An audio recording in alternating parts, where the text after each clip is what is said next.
So let's become aware of God's presence among us. If you want to close your eyes and just become aware of the loving presence of our Lord Jesus and His divine mercy. That also the Blessed Virgin Mary, our guardian angels.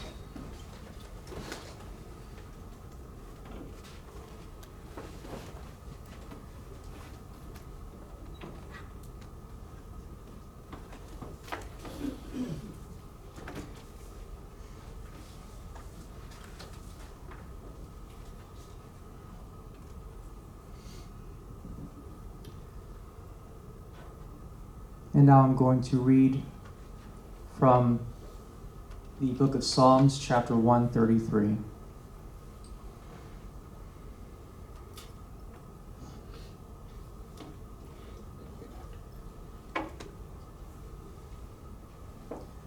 How good and pleasant it is when God's people live together in unity. It is like precious oil poured on the head, running down on the beard, running down on Aaron's beard, down on the collar of his robe.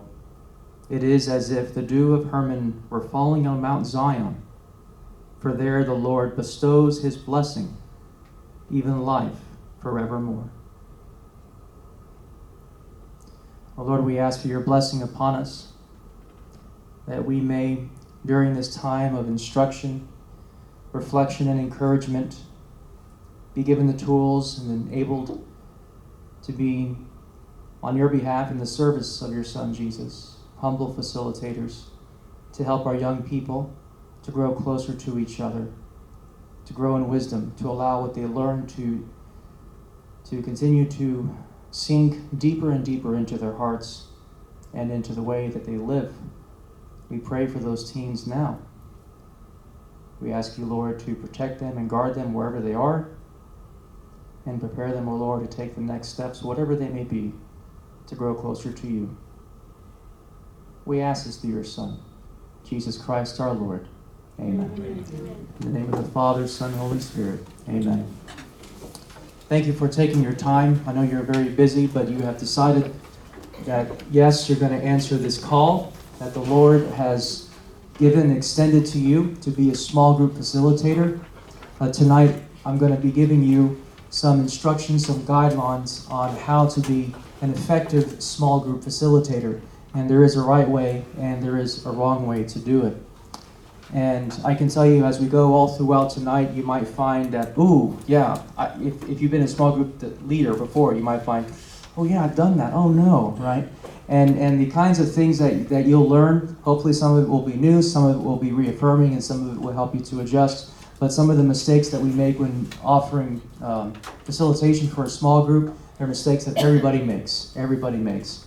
I was just facilitating a small group this afternoon, as it turns out, or actually the past couple of days for priests. So we were doing a discussion on how to transition from one parish to the next. And I found myself really struggling to apply the same rules that I already know need to be followed when it comes to facilitating a small group. So it's definitely a challenge. It may seem easy to some, but that was among priests. So priests that should know better, right, on how to engage in a small group discussion. So I could imagine what it's like with teenagers. And I don't have to imagine it, I've done it before. So it could be a particular challenge. But the challenge is a good challenge, because this is more than just teaching. It goes far deeper than teaching. It brings them into a deeper relationship.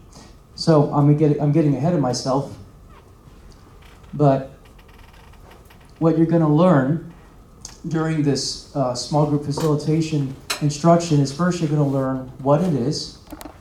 You're going to learn how to do it. You're going to learn some best practices, and also we'll open up for question and answer at the very end, okay? So you can hold your questions to the presentation. Can I get a clicker for the laptop, please? Somebody to click. You want to click? Yeah. Fantastic. Yes. So what I'll say is next slide. Here we go. Yeah, clicker for the laptops. Yeah, very good. How about a new laptop for me?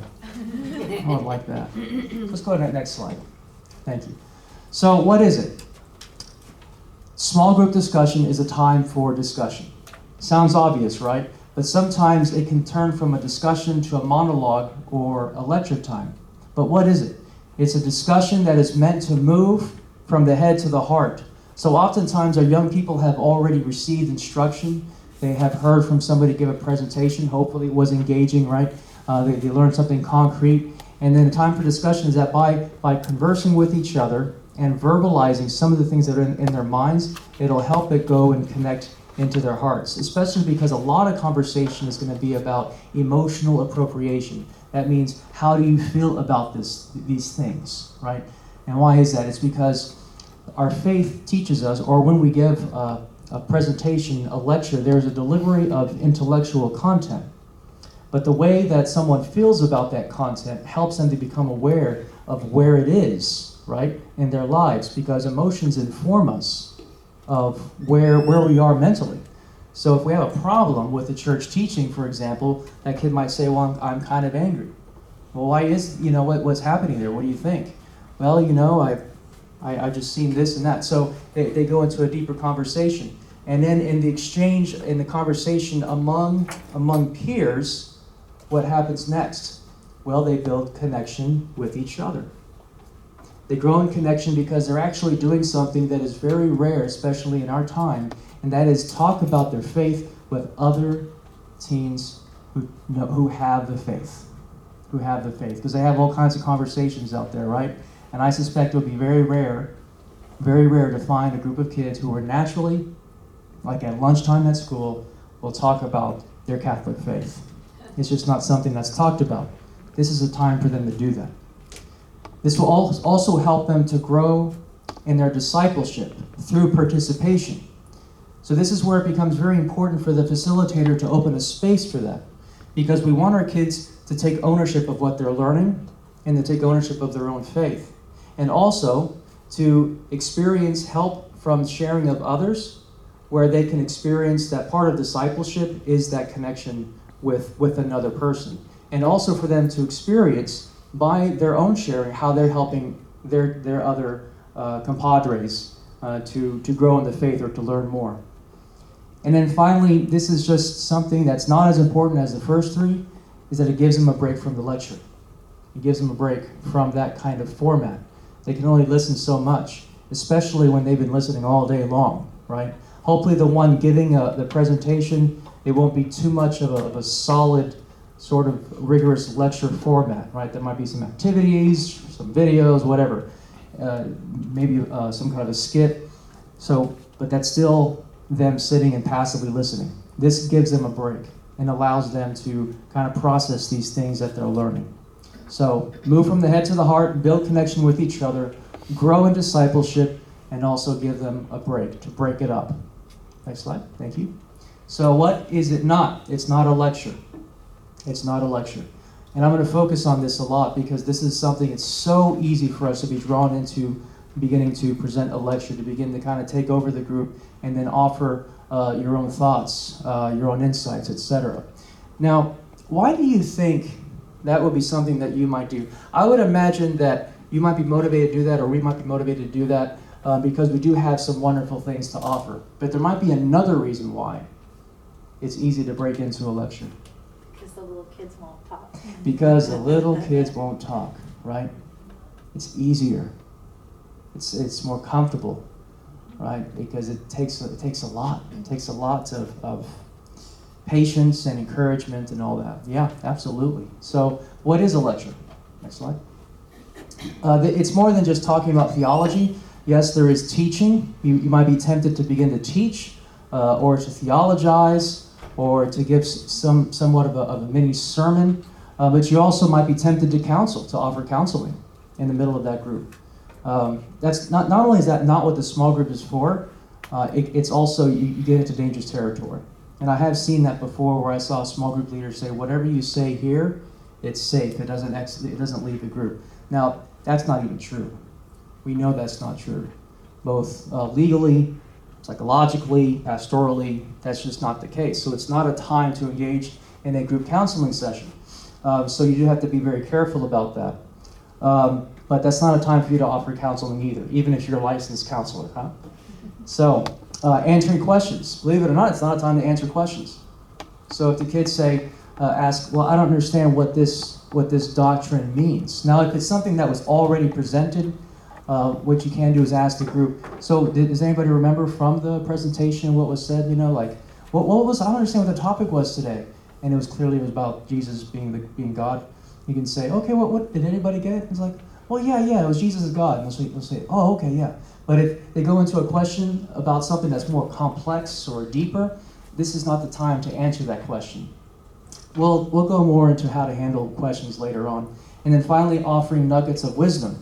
You might feel like when you bring your group together, like you have to prepare at least a little something, a little bit of advice, just some little pearl for them to cling to. And you don't have to do that, and it would be better if you didn't do that. It would be better if you didn't do that.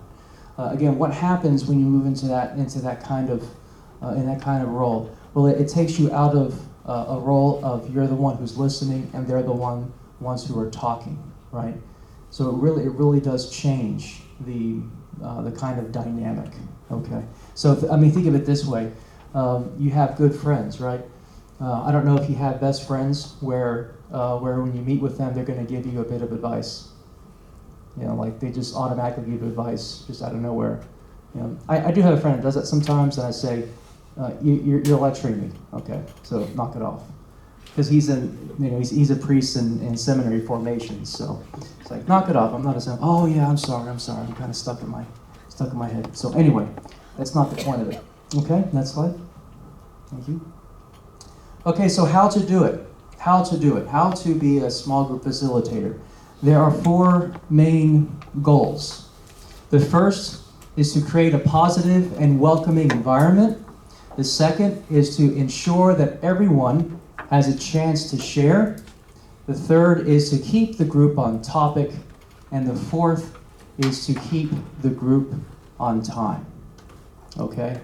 And I'm going to try to get get this stuff printed out and somehow get it to everybody so that you don't have to rush through taking notes. Okay? Thank you. Yeah. Next slide. Although writing down notes is a good way to learn. Okay. Sometimes I like to just be silly. You just got to have fun in life, right? So, create a positive and welcoming environment. That's the first goal, right? So I have a cat here. It's not my cat. I just kind of ripped this off online. And it says, preserve a positive learning environment. Everyone wants to learn. How about you? So you see the cat kind of leaning over. I don't know if you can see it. There you go. So I used to have a cat. I used to have 2 cats, and they're just so fun. I can't have a cat now because I have other priests in the house, and so I don't want to impose the catness of a cat on other guys in the rectory. Yeah, the catness, the furriness, and the passive aggressiveness and all that stuff. So anyway, but I didn't have a brother priest at Resurrection, and so I said, I need an animal in the house that is at least somewhat sentient. So not fish, but something that has some ability to interact. So anyway, I got a couple of cats, and they were a lot of fun. And they say cats are evil, and I don't think that's true, but I didn't let them sleep in the bedroom, because you just never know. Look at that cat. Just never know. Okay, so create a positive and welcoming environment. What's the first thing that you got to do? Well, just be yourself. Teenagers know how to sniff out inauthenticity somehow. They just know it. Don't try to act cool. Trying to act cool is kind of my shtick, so I kind of just do it just to be goofy. But just be yourself, be who you are. They're not looking for any specific personality type, and that's something that can sometimes be a misperception. They're looking for sometimes we can think that they're looking for the young guy in his late 20s, with a beard and blue jeans, and he's got holes in his blue jeans, and he's got a tattoo on his arm showing that he has a past, but some kids actually don't like that. Like my brother, we had a youth director like that at my brother's parish when he was a teenager, and he did not like him, like because of how he was presenting himself. But anyway, just be yourself. Just be yourself. That's the most important thing. And I did ask him why what was your problem with it. And he did say because it looks like he was putting on an act, you know. So really, you are a gift. You are a gift to your teens. Greet them by name, especially when you see them show up at the whatever event it is, and just greet them by name. Ask them how they're doing, and that's also a good way for the young people to get to know them, to get to know each other as well. When you speak to each other by name, avoid the use of tables if possible. That's kind of an environment thing. So, I think tables put up an obstacle. And what else does a table or a desk remind them of? School. They've been there all day long, right? Oh my gosh, I'm back at school. So sitting on the floor or sitting in chairs that are open or couches, whatever. And also the staff, we're working on the environment as well. Engage in brief icebreakers. This will be probably something provided by the facilitators or by the staff, the leaders. Some good structured sort of icebreakers for the small group for everybody to get to know each other.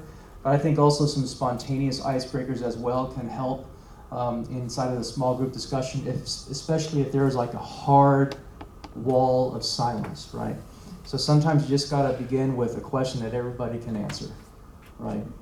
That's why when I get my parents together and godparents for baptism classes, I break them into groups and I say just ask each other this question. First question, what's your favorite color?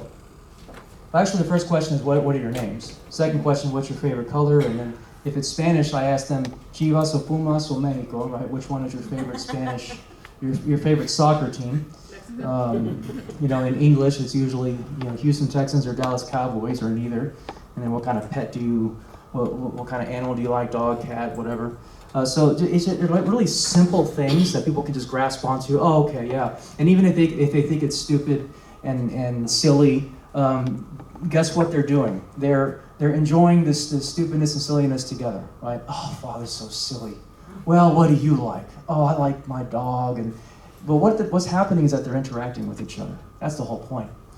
Same thing for the teens. It could be a lot of fun. And that helps them, I think, to kind of break the ice and begin to speak. Lay down very good ground rules. I didn't delineate some ground rules here in this presentation. I think that might be another kind of presentation, or really that could just be something that we can print off somewhere and give to the small group leaders. But ground rules will be something like we will respect each other, that we'll give each other a chance to speak, not to dominate the conversation or interrupt other people when they're speaking. That's a very good one. Be prayerful. If there is a conflict between anybody in the group, to be very charitable about it. Just different kinds of standards that can be followed, as well as disciplinary measures too. You always got to have that there because some kids need that. And if you have a disciplinary kind of process, if these rules are broken, most likely it'll be something like it'll escalate to, Mr. Dan Guido or Cindy, Miss Cindy, or Father Christopher or whatever. It won't get to me though. So what does that do? Well, it lets them know that they're safe. Okay, so the kids that want to cooperate, that are somewhat open or excited, they know that they're going to be safe. Because ultimately there is order and civilization, right? Kids want order and civilization. Okay. So lay down good ground rules that are meant to help them feel safe. Also pay attention to lighting, furniture, and comfort. I already said the staff will take care of a lot of that, but just be aware. Be aware, look at the kids, see if they're comfortable. If they're under an uncomfortable light, or something is buzzing in the background, or if there's a lot of noise, consider, if possible, going to another location. So always consider that. If there's breakout sessions and they say, okay, everybody, you can just go anywhere in the REC, anywhere in the religious education center, and you have to pick rooms. So you pick a room. You go into the room, and what do you see? Tables and chairs, tables and chairs. Okay, let's go ahead and move things around. So you move the chairs, and then you just get you move the tables out of the way and just get some chairs circled around. and then you go ahead and start. So that's just an example of something that can be done. We also think that I'm just thinking about we can add lamps, some nice lamps, those long standing lamps in each room that can be used for more casual encounters, more intimate settings for kids to be comfortable. Okay. Any questions so far? That was a trick question. Good questions are at the end. What's the next one? So keep the group on topic. Keep the group on topic. Act as a trail guide. Now this can be very difficult. This can be very difficult because a young person can just start talking about the topic and then go off into some other area, right? So you're going to act as a trail guide. So what does that mean?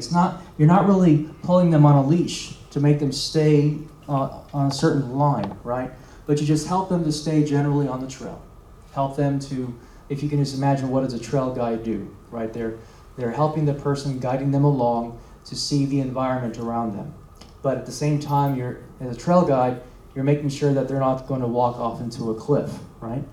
So you just kind of keep them moving along to provide some space to share, and at the same time make sure that what they're saying is relevant. And that's more of an art than a science. More of an art. That was my challenge today, because we were supposed to be talking about transitions, and the transition with regard to what transitions that parishioners go through when there's a change of a priest.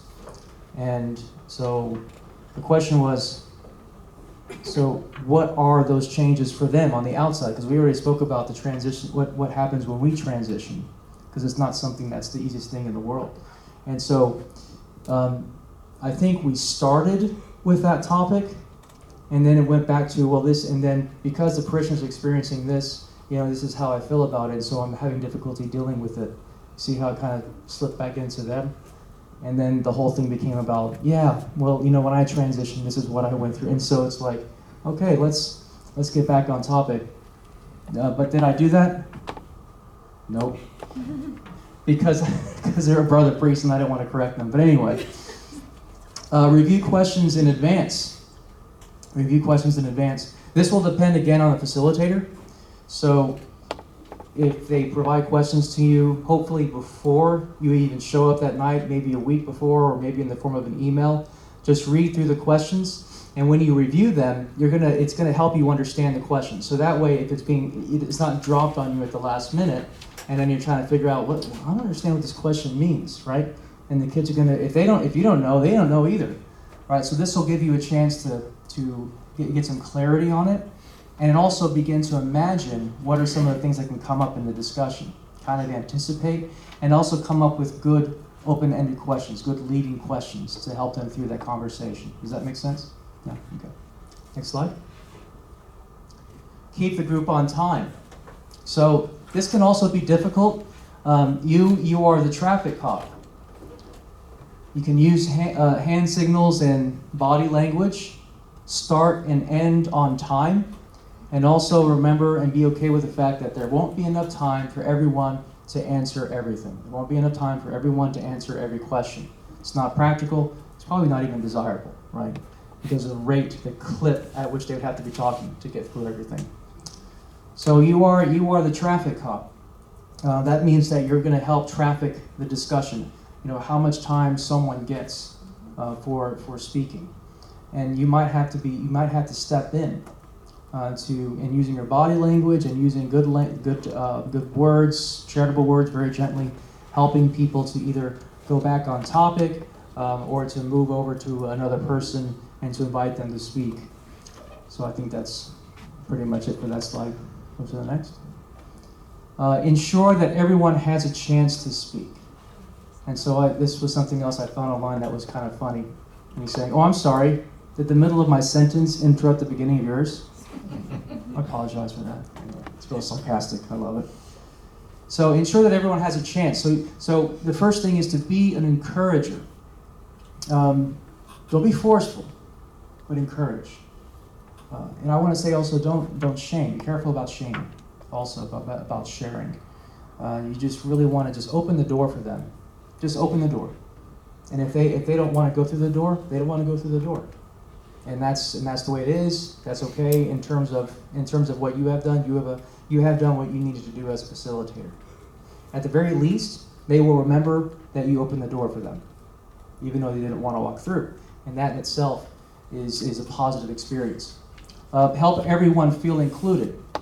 Help everyone feel included by again going back to that question about someone who is dominating or oversharing and continuing and going on and on and on. You want to be able to affirm that person and then open up for other people to share. Kind of getting ahead of myself here. And then praise people who contribute. This really helps with silence, by the way. And when someone does speak, and then you say, thank you so much for your share. I think that we have learned from what you were saying. How about anybody else? Who would like to be next?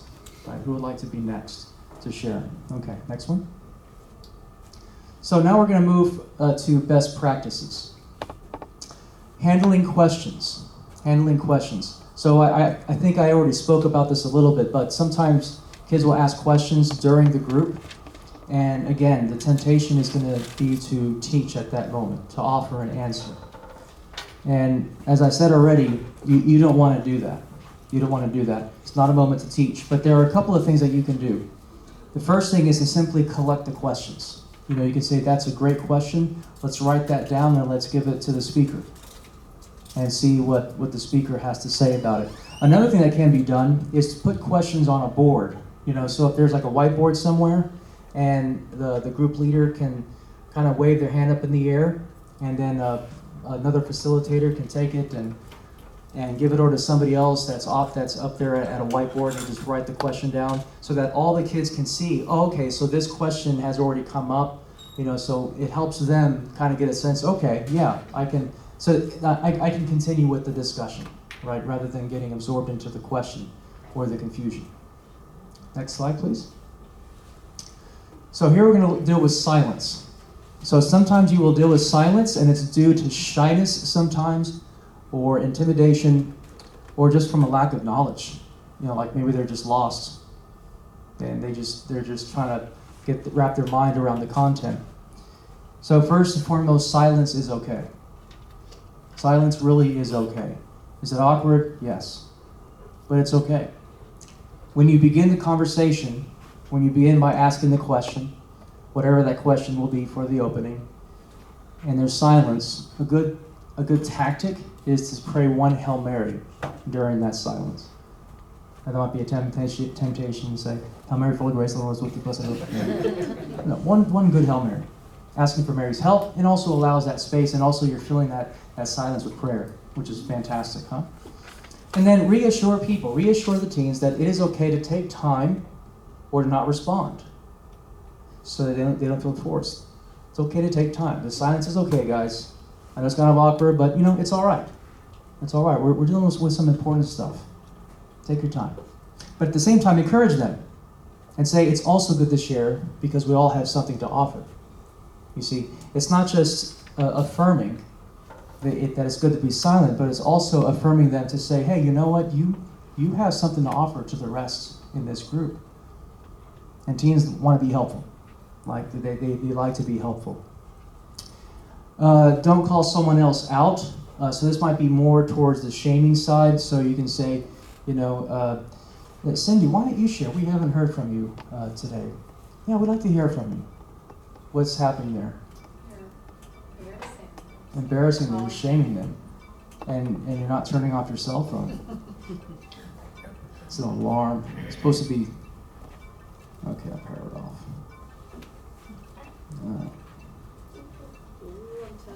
Okay. Yeah. Well, it's not church. So don't give me a hard time. Yeah, you don't want to call them out. And also it intimidates everybody else. So it's kind of like bullying, even though that's not your intention or you're trying to be very patient with them, but just don't do that. Also, don't participate in the discussion. So besides teaching, you might want to share something. You might want to share a thought or a feeling or what you think about it. And that's okay in certain contexts, as long as it's not, attempting to instruct. So, for example, how do you feel about the teaching on Jesus Christ and that he had a human mind, that he was human in his mind, he had human thoughts. What are your feelings about that, right? And you want to say, you know what, that makes me feel really good and really happy, because that means that he had a thought process. He thought just like I did. That's really amazing for me. So that would be perhaps an example of what you want to share. But if you're going to do that, make sure that others have shared first. So don't begin by sharing. Make sure that others have shared first. Okay? Next. Discussion sometimes gets off topic. It can be dominated, or it turns negative. So now I'm getting kind of drilling down a bit more on that challenge. So what happens if that happens? What happens if someone is dominating the conversation, they're oversharing, or if it's turning kind of negative, in terms of what the kids are saying, or someone is sharing and it's really just kind of turning into a funk. Have you ever experienced that in small group discussions? Whatever may happen there. The first thing to do is always affirm the speaker. Just like we praise people who share, affirm them. And then redirect the conversation. So here's an example. Thank you so much, that was really interesting, and I'm glad that you shared that. Or if they're negative, you can say, it sounds like that's something that's really difficult, and it's important that you shared that today. And then you can follow up by saying, but let's turn back to the topic so that we can all share our thoughts about the topic and go back to that. What do you think about it? Is that okay? Yeah? And they're going to say yeah. Okay. So going into even more with someone dominating the discussion, sometimes it's hard to even get them to stop because they're just talking, and you're trying to find. I had that same challenge today actually, and yes, I had to interrupt my brother priest, but it was kind of the thing where he was talking, and then he stopped, and then it kind of just words just rolled back out, and you're just kind of, oh no, it's like a homily that won't end. So you have to be comfortable with interrupting. So you smile, make eye contact, then you use body language, right? That's what we talked about in a previous slide. You just hold your hand up, and you can say, thank you so much for sharing. Thank you, that was wonderful. Now, how about anybody else? Would anybody else like to share? And then go from there, right? So you say thank you, hold your hand up, and smile. Thank you, that was fantastic. And then turn your body this way, towards the other group, towards the other members of the group. Would anybody else like to share? Now, sometimes they will just continue. They'll just do it over and over again, like it's habitual. In that case, what you can do is take the person aside and gently speak to them and say, you have so much to share. You have so many wonderful things that you say, and I just want to say that it's really benefiting the group. And at the same time, because you are sharing so much, there are other members in the group that may not have a chance to share, and I think you can help a lot. You can be very helpful by both sharing so readily, which helps them, but also giving them a chance. So you think you can help out in that way? And so that's how you kind of help and communicate with them on that. Someone who is speaking with passion. This is something else that comes up. So it's not necessarily somebody that's oversharing, but like they're getting hot and bothered on something. Like they're just, they're getting so excited about it or angry, and they can really launch into it. It's always good to simply use that same technique, Thank you so much for sharing, and that, what you're talking about sounds really important. And it might be something we can have like a whole presentation on, a whole weekend or a whole youth night for this. But let's focus on the topic tonight. How about that? So again, affirming and then redirecting. Next slide. Pray.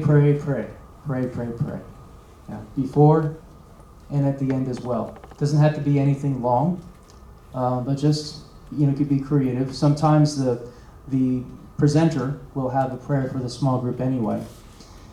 And also pray on your own. Pray for your group, pray for your teens, pray for them by name. Pray, do penance for them, which is a way of helping them in their sufferings or the sins that they commit. Do penance. Fasting is helpful. Small sacrifices. Maybe you don't drink soda on a certain day. Just little things like that. Doing it prayerfully can make a big difference for our teens. Now there's something that, and I use this picture intentionally, there is something here that sometimes I don't feel quite right about, or a bit hesitant, and that is to make them all hold hands. And that could be a bit troublesome, especially if kids don't know each other and now they're being forced to hold hands, or they just don't want to hold hands. So that's something that we need to be attentive to when it comes to touch and to contact. So just be attentive to that. Don't invite them to hold hands when you're praying. Just allow them to express it in their own way. Does that make sense? Yeah, it's different when families do it. And in fact, the Catholic Church, we're not even supposed to be doing it during the Our Father. But we're doing it anyway. But I have bigger fish to fry, so I haven't touched that topic in our parish. Okay, next slide.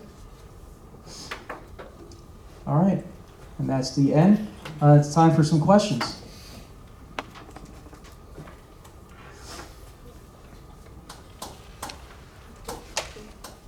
Oh, no, the opposite. Wake up.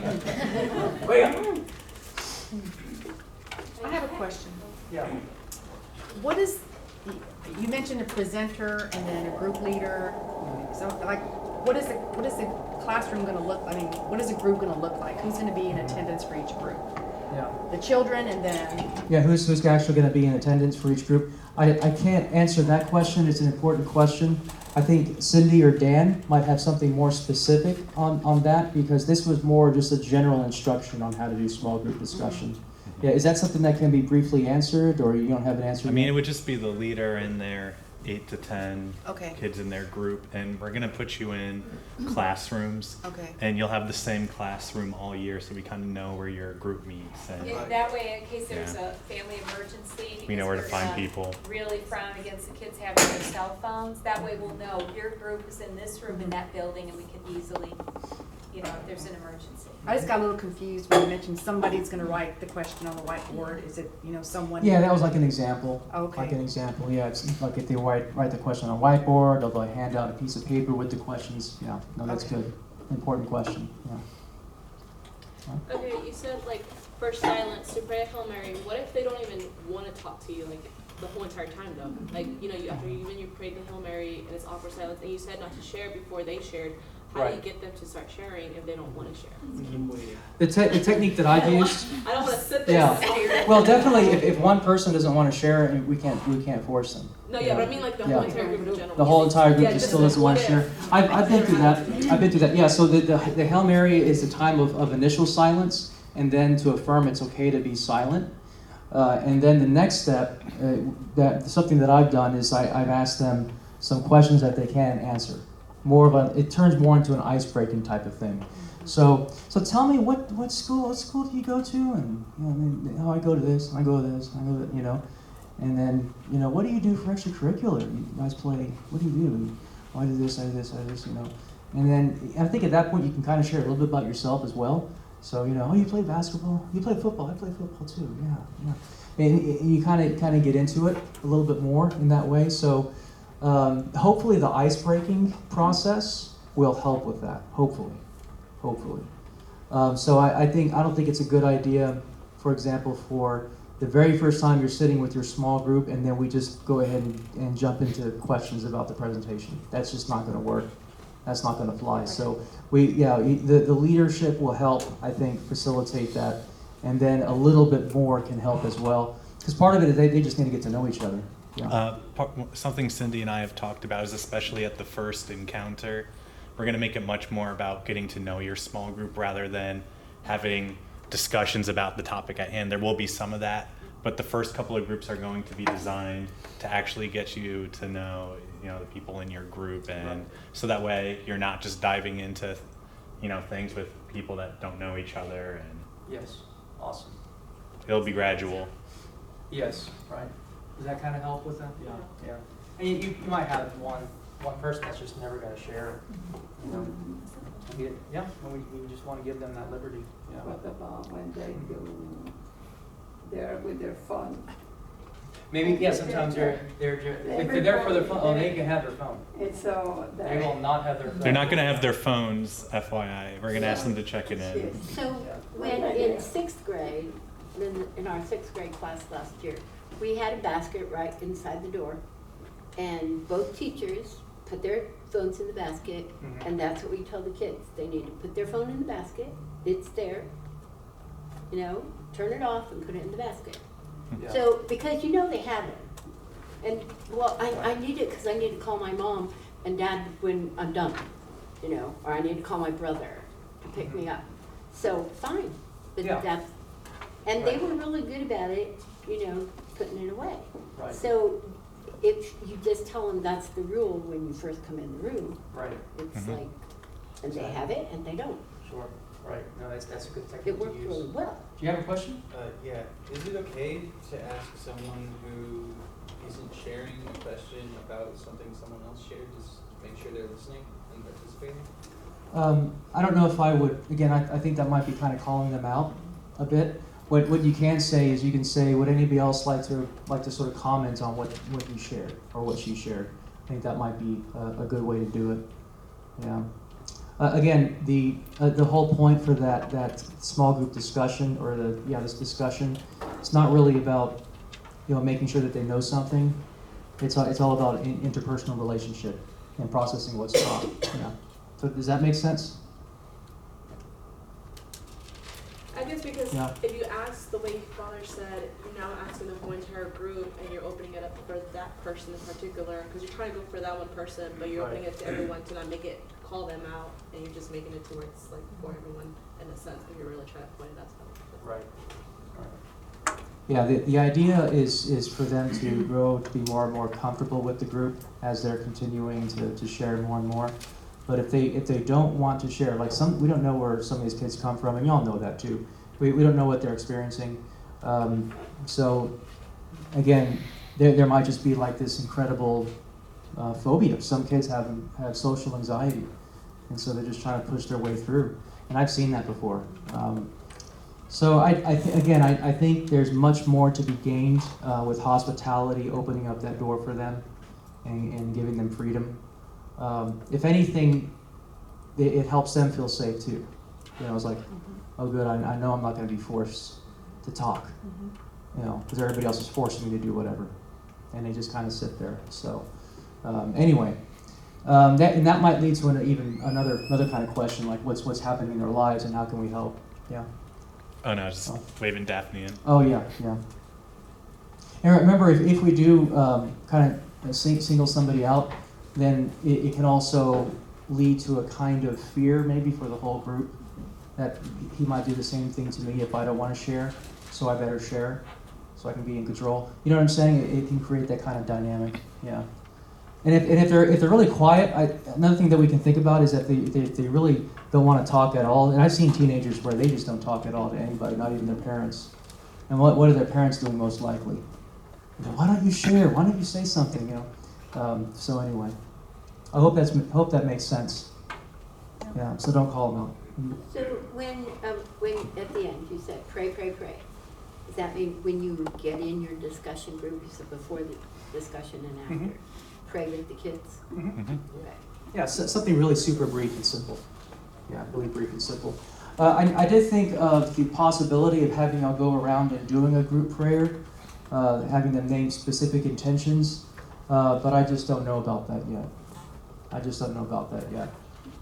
Again, I'm trying to be very careful about what kids disclose, and that can turn into something. We just don't know. And anyway, I want to keep it more about the faith that they're learning and how their lives and emotions connect to that. I don't know if that makes any sense. But, well, I'll continue to think about that, talk about that with Cindy and Dan and the direction of youth ministry, Suzanne, about that. Yeah. How would you control a situation if someone wants to share something very deep to where you have to like tell another adult about it, but then they already shared it amongst everyone else, Right. and then they start sharing it among every other group? Yes, How I've do you seen that. control a situation like that? And a lot of times, and I think that you may even be thinking about situations where someone was abused, right? And they had no sense of boundaries. And so they're just spilling it out everywhere, all around them, right? Like it's almost a cry for help. In that case, yeah, you bring it up to the adult, you're an adult. But bring it up to Dan or Cindy or me or Suzanne. And what we'll do is we'll pull them aside and just handle it from there and talk to them. And it will, if it is something like that, of course, we'll have to follow through with all the procedures as set down by the Dallas Charter and civil law. So, yeah. Yeah, it's important if a kid, admits any kind of self-harm or harm from others, that you let them know that you have to tell somebody about it. You don't pretend that it's not gonna come out or something. You say, I just want to let you know, I'm gonna have to tell Mr. Dan or Mr. Cindy about this. Your parents are probably going to be contacted, and now because the last thing you want is for them to build a trust with you, then you violate that trust. Exactly. And it all goes downhill from there. Right, exactly. And that probably falls under the category of ground rules, right? So we'll probably have that in the list as well. Yeah. Okay. Hopefully that'll never happen, right, but it does. Okay. Any other questions? I have one. Mm-hmm. Sometimes in small groups in youth ministry, they answer with one word. And so you go through all the questions really fast. Yes. And then you're Right. trying to dot, and then what do you do? I mean, Yes. Thank you. You actually helped me because you always help me. Because I was going to talk about the open-ended questions. So each of you have a copy of this, and I was going to talk about it in the presentation, and I forgot. So you have a list of open-ended questions. The way that you help facilitate conversation and help to advance it is to follow up with a question that can't be answered with a yes or no. It can't be answered with a yes or no. So, did you like the presentation? Yeah. No, not really. Yeah. So that's the easiest way to respond. But instead, you ask with more open-ended questions, and there's different categories that you can review. So anticipation, assessment. What do you make of it? What do you think is best? How does it look to you? Clarification. What do you mean? Can you say more about that? I usually use that one. I say, can you say more about that? It's so because it's so open. Can you say more about that? That was really interesting. And then kind of open up for them. I don't know if will you elaborate wouldn't be a good question for teens, but will you tell me more about it? What other ideas do you have about it, right? Or what other feelings do you have about it? In evaluation, now look at this, it says, is this good, bad, or in between? That's a closed question, right? But, and in what way, right? So can you tell me, did you like it? And if not, why? Or if you did, tell me why. Tell me about that. And then open up to it. There's a whole lot more that you can review. So does that make sense? Yeah? Yeah. That's something that I've had to deal with teenagers.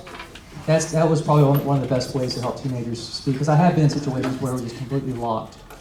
And followed the first, well, part of it is because I was a priest, and I was sitting with them all of a sudden. And so I had them go around and share the things that I was talking about, sports in school. And then they would share just a little bit, and I would say, yeah, tell me more about that. Wow. And then they just kind of open up. Don't be afraid to keep asking follow-up questions, because they might keep giving you one-word answers and you're thinking this isn't going anywhere. But if you ask 2 or 3 follow-up questions and you get 1 or 2 word answers, you get a complete thought out of that. Yes. So it does add up, and it continues the conversation forward. Yes, but don't berate them either. Don't keep interrogating them and going further and further and further. If they give you 2 or 3 in a row that are short, just let it be. Let it be, yeah. Let it put a hot lamp on them, grab them by the... Yeah, and also reflecting back what you heard from them, too. So let's say you do those 2 or 3 follow-ups, and you say, well, so what I've heard you say so far is da-da-da-da-da-da-da, right? You kind of evaluate or reflecting back to them what they just heard. And also teenagers, one of the biggest struggles, and I was watching a documentary on this, about the reason why there's so much depression for teenagers. One of the biggest complaints is they say, no one knows me, right? No one knows me. Part of that's because of isolation, and we can go into the whole thing about social media and how being liked or known is conveyed through likes and shares and tweets? Tweets. I almost said Follows. twits. Tweets. Tweets. I don't tweet enough to know. I have a Twitter account, but I don't ever use it. So for them to hear someone else actually repeat back to them what they said is very, very affirming. And I've seen that really help the kids open up. And the other kids see it too. Oh, there's a positive thing going on. You know, so yeah, that was a very deep share. Thank you so much for that. And anybody else? Does anybody else want to kind of latch onto that? Do you have a similar experience with that? What can you say? So you just kind of help them along. It's not easy, especially in the beginning. In the beginning, it's not easy. Yeah, that's why you gotta pray, right? Okay. Are there any other questions? I have a question. I used to do like small groups like that with kids that are incarcerated, and when they got comfortable, they wanted to say a closing prayer. Are they allowed to do the closing prayer, or are we getting a certain prayer we need to say? No. I would say a simple closing prayer that you can lead, or this closing prayer that's provided by the facilitator. Yeah, we're going to put something together that has everything you need if you want to use it, but don't be afraid to ad-lib, prayer if you feel like you have a special prayer that you... No, I'm saying, but if one of the kids in the group... Yeah, I say let them, yeah. Yeah, if they want to, and, you've heard their discussion and thing, that they'll lead a substantive prayer, unless, maybe you're having a small group and you hear that someone's kind of joking around and they offer to lead the prayer, maybe you think, like, are they going to lead this seriously, or... Yeah, they don't use it. Decline that. Well, how do you decline it? I don't know. That's a good point. This is my training too. I don't know everything. I would say thank you so much for offering to pray. How about we maybe look into that later about us all taking turns to pray. But for now, let's. I'm going to go ahead and lead the prayer and let's pray together. Something like that. Okay. Yeah. In other words, throw word salad at them. So throw word salad. Put more words out there until they don't know what to think. All right. Yeah.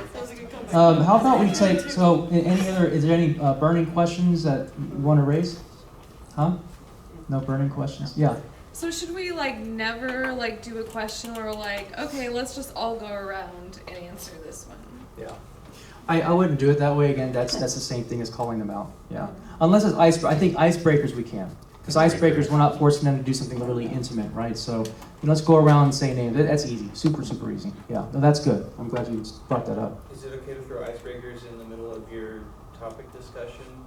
I think so, yeah. I think that's another technique that can be used. If you really see that, we were talking about before, a solid wall of ice, right? It's frozen. You doing an icebreaker might be a way to go. Yeah. Mm-hmm. I've seen also ways of making it fun too, like you throw a football.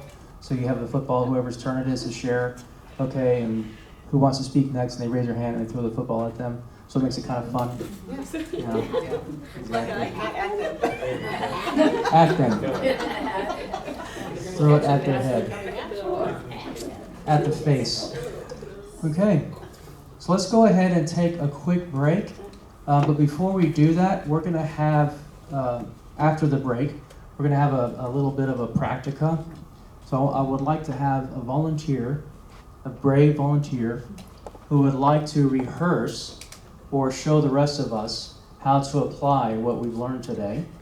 And you're going to be surrounded by Suzanne and Dan and Cindy and Sister Lucy, and they're going to play certain roles. You're not going to know what they're going to do. And you're going to be asking them these 3 questions. You're going to lead them through those 3 questions, okay? And the rest of us are going to watch and listen, and then we're all going to talk about it after that exercise to learn together. In other words, we're all going to judge you. Yeah. I'm just kidding. Did you want to volunteer? Yeah, I'll volunteer. All right, PJ, everybody's volunteering. Fantastic. Thank you. Awesome. Okay, so let's take about a 5-minute break. Is that okay? How about 5 after? 5 after. Okay.